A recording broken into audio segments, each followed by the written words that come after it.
Hello, everyone. The big news story circulating today has to do with the attempted assassination and poisoning of the wife of one of Ukraine's top military officers. If you recall, recently we had a successful assassination via a grenade and a birthday gift of an assistant to Ukraine's military chief, Valery Zaluzhny. And now that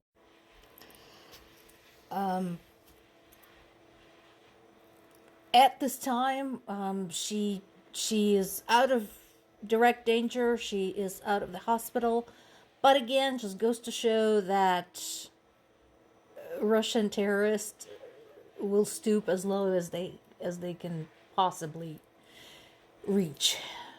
At this point, their level is like underground. They don't care about innocent bystanders. They don't care about the family members. They don't care about anybody. They just want to do whatever the heck they want.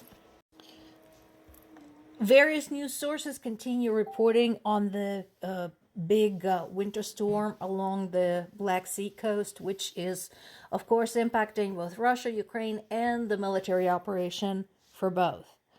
But here's something else.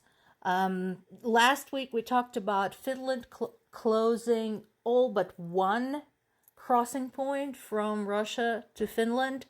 It is now planning to close that one as well. So just a reminder, the reason for that is that Russia is transporting terrorists from the Middle East, such as from Syria and Iran, to the Finnish border, basically with the purpose of having them infiltrate the European Union and destabilize the situation there, instigate acts of terror, pro-Hamas demonstrations, etc., etc.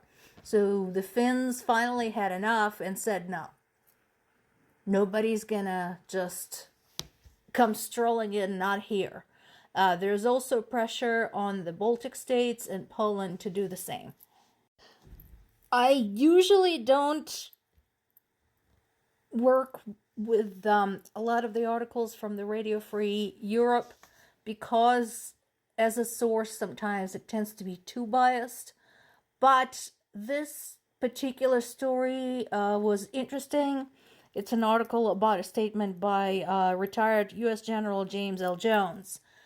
And he is expressing some of the same sentiment that Ukrainian government and less wealthy Ukrainian supporters have been expressing.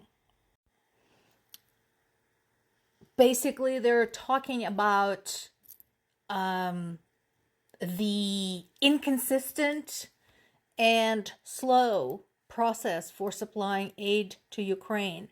All the while, historians, political scientists, people with knowledge, with expertise, keep emphasizing that we should be treating it the same way we treated World War II, which means aid should be supplied on request, on demand, and as quickly as possible.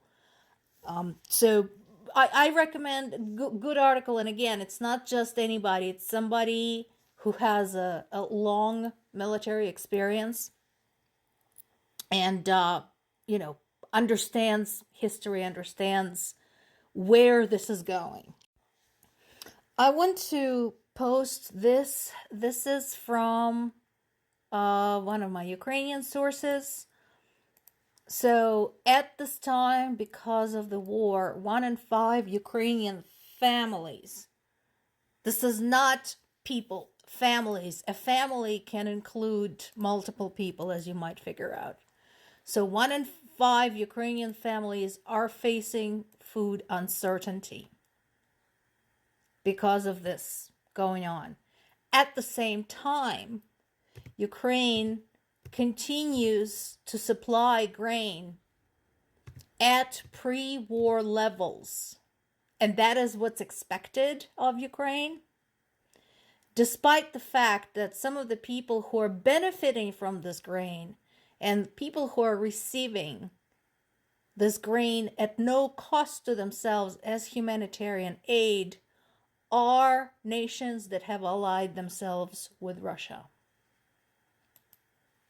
Again, that is something that does not make the news, that is not mentioned by any of the human rights advocates. It's not mentioned by the UN. It's not mentioned by Amnesty International. They, for some reason, pay no attention that some people in Ukraine are starving while supplying food to countries that support its invaders.